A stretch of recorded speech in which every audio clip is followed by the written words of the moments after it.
राम रघुनंदन राम राम, श्री राम राम भरताग्रज राम राम। श्री राम राम कर कस राम राम, श्री राम राम शरणं भव राम राम। श्री राम जय राम, जय सिया राम जय जय सिया राम। श्री राम जय राम, जय सिया राम जय जय सिया राम। बोले शंकर भगवान की जय हो, राघवेंद्र सरकार की जय हो, वीर बजरंग बली बाबा की जय हो, गुरुदेव भगवान की जय हो। भगवान भोलेनाथ ने कहा, हे भवानी, तुमने सुना तीन जो रावण हुए हैं, तीन कल्पों के बाद एक कल्प में जय विजय रावण हुआ, दोनों कुंभकर्ण रावण हुए, दूसरे में जलंधर रावण हुआ एक कल्प में, और एक कल्प में नारद जी को हंसने वाले जो रुद्रगण जो थे वो हुए रावण और कुंभकर्ण। एक रावण और मानस में आता, उसकी चर्चा आई है, वो हुआ राजा प्रताप भान और उसका भाई हरिमर्दन। एक कैके देश है, वहां का एक राजा सत्यकेत वहां राज करता है। उसके दो पुत्र हैं, बड़े का नाम प्रताप भानु है, दूसरे का नाम हरिमर्दन है। राज बहुत कुशलता से उसका चलता है। बहुत दिन बीते, जब पुत्र बड़े हुए तो उनके अंदर विचार बना कि भगवान का भजन किया जाए। तो किसी से परामर्श न लेकर, रानी से परामर्श न ली, या वो समझिए रानी न तैयार हुई, जेठे पुत्र राजा प्रताप भानु को राज दे दिया और भगवान के भजन के लिए वो वन को चले गए। वो तपस्या करने लगे और इधर राजा प्रताप भानु राज सिंहासन पर बैठ गया। तो बहुत ही धर्मवान राजा भी था। जब से राजा प्रताप भानु सिंहासन पर बैठे तो प्रजा पालने में बहुत मन लगाते थे। प्रजा को किसी प्रकार का दुख न होने पाए, हमेशा इसी व्यवस्था में लगे रहते थे।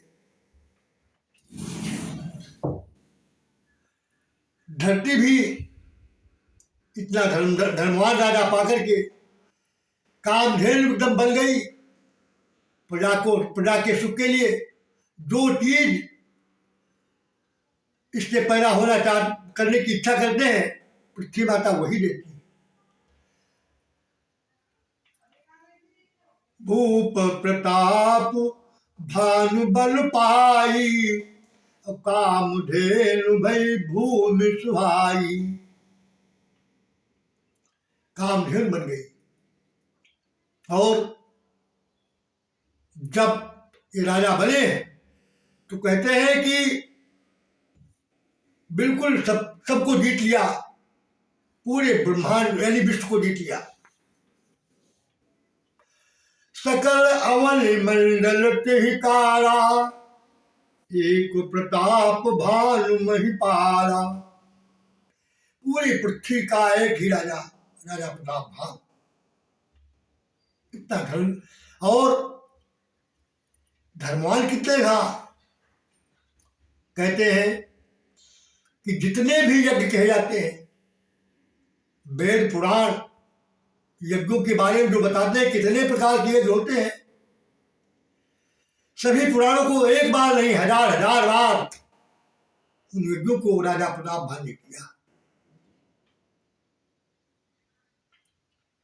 कहते हैं कि जहां लगी कहे पुराण श्रुति, एक एक सब जाग, 12 सहस्त्र नप, कियो सहित अनुराग। बड़े प्रेम के साथ सब यज्ञों को किया और कोई फल की इच्छा नहीं है। इतना धर्मान राजा था। हृदय न फल कछु अनुसंधाना, भूप विवेकी परम सुजाना। जो कुछ कर्म करता है प्रभु को अर्पित करता है, अर्पण करके करता है। प्रभु मैं जो भी करता हूं सब आपको ही अर्पण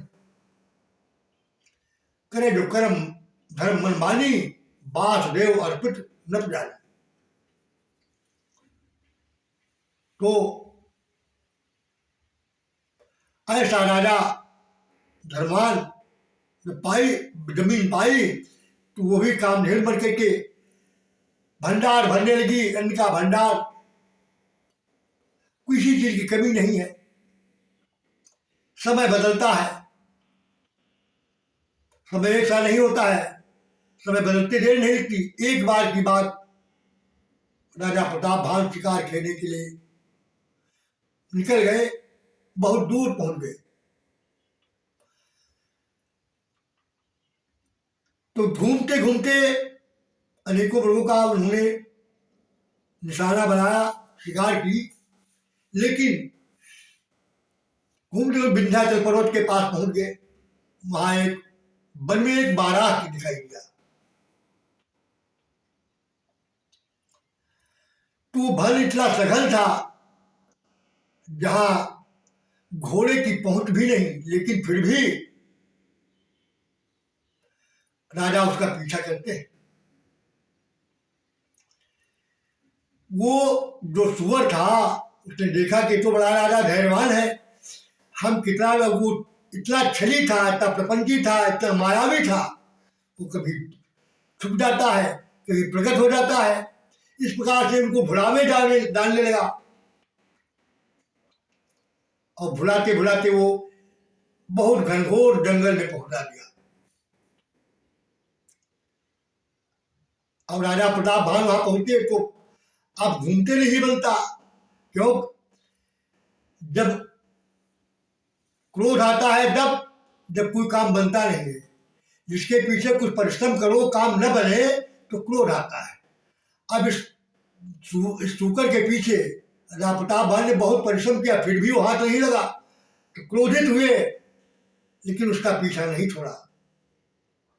अंत में वो क्या किया, वो सूकर जो था वो एक पहाड़ की गुहा में पहुंच गया।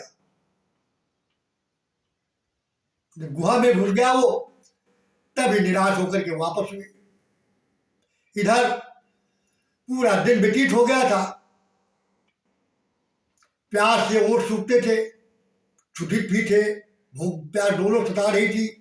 घोड़ा भी प्यासा था। वापस होते हुए जब चले तो रास्ते में एक आश्रम दिखाई दिया। तो वहां पहुंचे, वहां देखा एक मुनि बैठा है, प्रणाम किया। तो उतरी उतरी तुरगुते कीन प्रणामा, उतरी तुरगुते कीन प्रणामा, परम चतुर न कहो निज नामा। प्रणाम किया। उसने पूछा आप कहां से आए? तो चतुरता इतनी जरूर है कि अपना नाम नहीं बताया। मैं बताया कि कैके देश से मैं आया हूं। तो ठीक कहा, हम प्यासे हैं। तो कहा था जाओ, सरोवर है उसमें प्यास बुझाओ, भूखे हो फल खाओ। तो वहां पर गए, घोड़े को पानी पिलाया, खुद पानी पिया और आए। उसने कहा ऐसा है राजन, भैया राजन नहीं कहा, उसने कहा ऐसा है यहाँ से तुम्हारा नगर 70 योजन दूर है। समय है नहीं, सूरज तो हो चुका है, अंधेरा हो चुका है, इसलिए अब रात यहीं बिताइए और सुबह आप घर को जाओ। ठीक, तो कहा बैठे, वहां पर घोड़ा बांध दिया, बैठे और पता नहीं कहाँ कहाँ की बातें अपनी अपनी बताने लगा कि मैं कितना ज्ञानी हूं, दुनिया के इतिहास, धार्मिक ग्रंथों की बातें, उद्भव पाले प्रलय कहानी, कहे सभी आचर्य बखानी, कब सृष्टि हुई, कब क्या हुआ, इसकी बातें वो करने लगा। तो राजा ने कहा, महाराज आपका नाम क्या है? तो कहा मेरा नाम कुछ नहीं, मेरा नाम तो भिखारी है, भिखारियों का कोई नाम होता है? कहा ठीक है। चर्चाएं बढ़ती रही, उसने अंत में उसने ये भी बता दिया कि मैं आपको जानता हूं। तो कहा नहीं, मैं वहां के राजा प्रताप भानु उनका सखी हूं। उसने नीति की बात बताई, और नीति है ये कि सुन महिष अस नीति, जहां तहा नामन कहीं नप। ऐसा नीति है कि जहां तहां कहीं इधर न जाओ, अपना सही नाम मत बताओ। मोहित ही पर अति प्रीति, अति चतुरता विचारित। ये आपकी चतुरता देखे मुझे बड़ा आपसे प्रेम है। तो ऐसे बातें करते रहा, दूसरी बातें करते रहा। बात करते करते जब राजा प्रताप भानु इसके बस में होने लगे कि हाँ ये तो बहुत ज्ञानी है, वास्तव में ये संत है, इनको विश्वास होने लगा, तब इन्होंने उससे विनती की, महाराज कम से कम नाम तो अपना बताइए। तो कहा है, अच्छा नहीं मानते तो मैं बताता हूं, मेरा नाम एक तन है। एक तन? हाँ एक तन मेरा नाम है। लेकिन एक तन के मतलब क्या है? तो कहा ऐसा है कि जब ये सृष्टि बनी है तब से मैं इसी शरीर में बैठा हूं। तब उत्पत्ति मेरी हुई थी, तब से मैंने दोबारा शरीर ही नहीं धारण किया, इसलिए मेरा नाम एक तन है और मैं सब जानता हूं। जब इतनी बात कही तो कहा तो बहुत पुराने महात्मा है, तो उनके प्रणाम किया और अपना नाम बताया। महाराज मैंने आपसे छिपाया जरूर, लेकिन मेरा नाम प्रताप भानु है। अरे कहा मैं जानता हूं, तुम्हारा नाम प्रताप भानु है, तुम्हारे पिता का नाम सत्यकेतु है। ये भगवान की इच्छा है, भगवान के प्रसाद से मैं जानता हूं, गुरु के प्रसाद से। ठीक, कोई बात नहीं। तो कहा महाराज ऐसा है, कहीं बोलो वरदान मांगो हमसे। तो कहीं वरदान हमारे पास हर चीज है, कुछ ही चीज कभी नहीं, लेकिन यदि आप प्रसन्न हैं तो मुझे वरदान दो। अब यही कहा जाता है लोभो नाशस्य कारणम, अधिक लोभ करना नाश का कारण है, या किसी भी बनी हुई सीमाओं का उल्लंघन करना ये भी नाश का कारण है। जैसे मृत्यु लोक में आया है, उसको जीवन और मरण दोनों को भोगना है, जन्म भी लेना है और मरना भी है। अगर कोई कहे कि मैं पैदा हुआ हूं, मेरी मृत्यु न हो, ऐसा असंभव है। अब यहीं पर इनके अंदर ऐसी भावनाएं बनी। तो कहा प्रभु सब कुछ मेरे पास है, यदि आप प्रसन्न हैं तो मुझे वरदान दो, ऐसा आशीर्वाद दो कि जरा मरण दुख रहित तन, समर्जित नहीं को, एक छत्र रिपुहीन मही, राज कल्प सत हो। महाराज मुझे बुढ़ापा ना आवे, मृत्यु ना आवे, दुख कभी ना आवे, और संसार में मुझसे संग्राम में कोई विजय न पावे, और एक छत्र 100 कल्पों तक मेरा राज्य रहे। बताओ बताओ, इन्होंने सीमाओं की उल्लंघन की कि भाई जो पृथ्वी पर आया है उसकी मृत्यु निश्चित है। विधि के विधान को बदलना नाश का कारण, इसके बारे में उपाय करना नाश का कारण है। तो कहा ठीक है, ये बात तो हो सकती है, लेकिन एक बात है, ये कब होगा? जब आप ब्राह्मणों को वश में कर लेंगे तब ये संभव है। क्यों? कि ब्राह्मण जो है तपस्या करते हैं, भजन करते हैं, होम करते हैं, तर्पण करते हैं, देवता सभी प्रसन्न होते हैं, भगवान विधि हरिहर सब ब्राह्मणों के द्वारा प्रसन्न होते हैं और ब्राह्मण के बस में हो जाते हैं।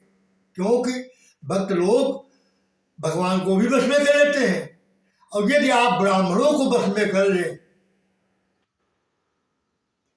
तो हो सकता है आपकी बातें सभी सत्य हो जाए, आपकी समस्याएं सुलझ सकती हैं। कहा महाराज अब आप ही उपाय बताइए। तो कहा ऐसा है, उपाय तो है लेकिन कठिन है। यदि उसको कर सको तो मैं कहूं। कहा ऐसा है, आप बताइए, और अगर न कर सकूं तो उसमें आप हमारी मदद करिए। क्योंकि आप बड़े हैं, मैं छोटा हूं, आपका दास बन चुका हूं। तो बड़े स्नेह लघुन पर करही, गिरीश निज सिरन सदा तृण धरही। देखिए, हमेशा बड़े लोग हैं छोटों पर प्रेम करते हैं। बड़े बड़े पहाड़ हैं, अपने ऊपर रमान कितने पेड़ पौधों को उगाए खड़े हैं। ये क्या है? उनका बड़प्पन है। तो मैं आपसे कहता हूं, आप हमारी मदद करें, मैं आपकी शरण में हूं। तो कहा ठीक है, वो युक्ति तो है हमारे पास, लेकिन वो हमारे द्वारा ही होगी। और मैं आज से जब तक हुआ हूं किसी की नगर को मैं गया नहीं, और होगा मेरे ही द्वारा। बड़ा असमंजस की बात है। यानी ऐसा उसको बताया जिसमें प्रताप भान उनकी बस में हो गया। कहा प्रभु आपके समान हमने कोई हितैषी देखा ही नहीं जो मेरे लिए इतनी हित की बात करे। महाराज जैसे भी बन सके हमारा काम करो, बार बार शरणागत हूं। तो कहा सुनो,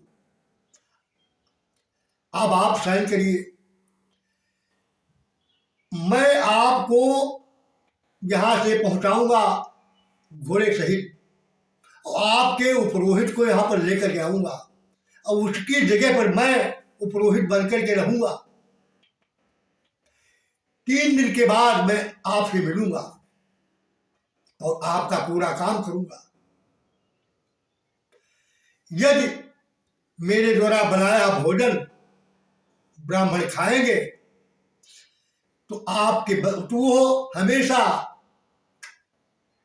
आपके बस में हो जाएंगे, और ब्राह्मण बस में हो जाएंगे तो ब्राह्मण के बस में भगवान विष्णु ब्रह्मा शंकर सब है, वो बस में हो जाएंगे। इस प्रकार से उन ब्राह्मणों के घर में जो कोई खाएगा, इस प्रकार से क्रम बढ़ता चले जाएगा, और पूरी जितने ब्राह्मण हैं संसार के आपके बस में हो जाएंगे।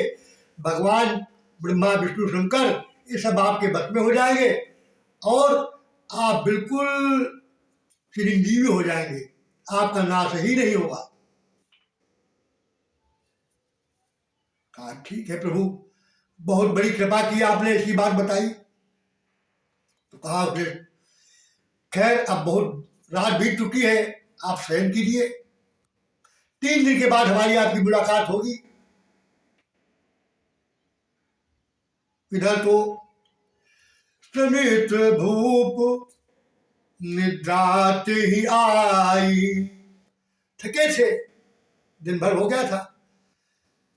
अते ही तो की मिसो सोच अधिकाई, ये तो थके थे, सो गए, लेकिन वो कैसे सो गए? वो है कौन? बैरी है, बैरी है। इसका राज राजा प्रताप भान ने छीन लिया था जीत करके। ये उससे अपमानित होकर के वहां से चला आया और वन में भेष बदल के रहने लगा। तो इसलिए कहते हैं कि रोग और बैरी, इनको कभी थोड़ा मत समझिए, इनका छोटा मत समझिए। ये मौका पाएंगे आपको धराशायी करेंगे। तो ये तो सो गए। उसी समय जो सुअर बना था, उसका नाम था कालकेट निशाचर, वो इसका मित्र था। वो भी 100 भाई थे और 10 भाई थे और 100 पुत्र थे। 10 भाई थे और 100 पुत्र थे, लेकिन राजा प्रताप भान ने उन सबको मार दिया, अकेला वही बचा था। आज वही कालकेट निशाचर और एक कपटी मुनि दोनों ने मिलकर के एक मंत्रणा की और इनको नाश करने का पूरा उपाय बना लिया। फिर क्या किया? कालकेट ने क्या किया? अपनी माया से राजा और घोड़े को रात ही में पहुंचा दिया। घोड़े को घोड़साल में बांध दिया, राजा को रानी के पास उड़ा दिया और आ गया। दिन पूरा बीत गया, राजा वापस नहीं हुए, लेकिन सुबह हुई तो राजा ने देखा रात ही में लगा। रात में देखा क्या है, कहा हम तो जंगल में थे, आज हम तो पलंग पर लेटे हैं। तो चुपचाप उठ लिया, यानी रात ही में, और घोड़े पर जाकर थोड़ी दूर जाकर वहां से जब सूरज डूब गया तब वहां से आए। देखा कि हाँ राजा साहब आ गए हैं। उनको नहीं पता कि यहाँ थे, दिखावे में ये किया कि हम अब बाहर से आ रहे हैं। तो बड़ा आनंद मचाया, लेकिन उसी समय अब इसको बात एक खटकती थी कि तीसरा दिन कब आवे। समय हुआ, जब 3 दिन बीते तो वही कालकेट निशाचर कपटी में नहीं रहा। उसने उसी निशाचर को भेजा, वो पुरोहित को लेकर के पर्वत की गंगा में छिपा दिया और स्वयं वो पुरोहित बनकर के वहां लेट गया। तीसरा दिन जब हुआ तो वहां पर जगह, तो पुरोहित वहां है, अब पुरोहित के रूप में यहाँ है, वो मिलने आया राजन। तो राजा ने समझ गया हाँ अब वही आए हैं तो हमारा काम अब होगा। प्रणाम किया, व्यवस्था की और 1000 ब्राह्मणों का निमंत्रण किया।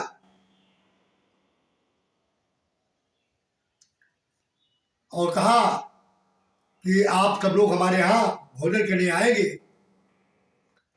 तो उसने रसोई बनाई। तो रसोई कैसी बनी थी कि माया मैं तेही कीन रसोई, बिरजन बहु गन सकैन कोई, विविधि मृगल कर आमिष राधा, विविधि मृगल कर आमिष राधा, तेहि महु विप्र मास खल साधा। अनेकों प्रकार के मृगों का मांस, पशुओं का मांस बनाया उसमें, और उसने ब्राह्मण का मांस भी मिलाया भोजन में। अब ये रसोई तो बन गई, ब्राह्मण आए, बैठे सब भोजन के लिए। अब राजा बता चुका था कि मुझे कोई नहीं डालने पाए, परसोगे तुम। तो जब राजा परसने लगा, उसी समय उसी ने आकाशवाणी की, परुषल जब ही लाग महिपाला। उसी समय आकाशवाणी हुई, क्या कहा कि विप्रवृंद उठ उठ गृह जाहु, हई बलिहारी अन्न जन खाहु। हे ब्राह्मणों, इस भोजन को मत खाना, आपको बहुत हानि होगी, आप भ्रष्ट हो जाएंगे। कहा क्यों? अरे कहा भय रसोई, भय रसोई भूसुर मासु, सब दुज उठे मान विश्वासु। इसमें ब्राह्मण का मांस मिला है। तो देखा जब आकाशवाणी हुई, ब्राह्मण फूट पड़े, कोई विचार नहीं किया और तत्काल में श्राप दे दिया। श्राप दे दिया, कहा जाओ, तूने मेरे साथ छल किया है, मैं तुझे श्राप देता हूं कि हे मूढ़, तूने मेरे साथ छल किया है, मैं श्राप देता हूं, परिवार के सहित तू निशाचर हो जा, और इसी 1 साल के अंदर तेरा नष्ट हो जाएगा। कोई पानी देने वाला नहीं रहेगा। संभत मध्य नाश तव हो, जलदाताल रहिए कुल को। ऐसी बात सुनी, क्या हुआ? राजा के हाथ से थाली छूट गई। सोचने लगे ये क्या, माथा ठोक के बैठा, ये क्या हुआ, मैंने ऐसा बनाया? तो वहां जब वाकर जाकर देखता है रसोई में, तो तहल असल नहीं भी प्रसुवारा। जो वहां भोजन रह गया, न पसने न बनाने वाला रसोई है। तो फिर राव न सोच अपारा, और आए, पूरी बात बताई। हे ब्राह्मणों, ऐसी सी बात है, इसमें मेरा दोष नहीं है। लेकिन ब्राह्मण ने कहा भूपति भाभी मिटे ही नहीं, जदपिल दूषण तोर। बात ये भाभी नहीं मिटती है, इसमें आपका दोष नहीं है। क्यों? ये अन्यथा हो ही नहीं विप्र श्राप अति घोर। ऐसा जब सुना तो क्या है, होनी थी वो हो गई। अब सब लोग दोष देते हैं विधाता को। कितना सुंदर राजा था, कितना प्रजा को पालने वाला था, आज ऐसा चक्र घूमा तो उसको श्राप हो गई, निशाचर होने का श्राप हो गया। जो भगवान की इच्छा होती है वही होता है, समय बदलते देर नहीं लगती। या यूं कहिए, अधिक लोभ करना विनाश का कारण है। वही हुआ, अंतोतो गत्वा जितने भी राजा थे इन पर चढ़ाई कर दी। जब समय आया, मालूम हुआ कि इनको श्राप हो गई है, तो सब राजाओं ने चढ़ाई की और अपने अपने राज्यों को अपने कब्जे में करके विजय पताका फहराई। और वहीं पर राजा प्रताप भाग और अरिमर्दन भाई और धर्मरुद्र जो मंत्री था और जितने इनके परिवार और सैनिक सब धराशायी हो गए, सब मृत्यु को प्राप्त हुए। यहीं पर जब मृत्यु को प्राप्त हो गए तो कहते हैं, सुनो, भगवान भोलेनाथ कहते हैं देखो, ऐसा है कि भगवान की भाभी ईश्वर का विधान कोई जानता नहीं है। यही राजा प्रतापवान, आगे लंकाधीश रावण हुआ, आगे रावण की उत्पत्ति। जय श्री राम।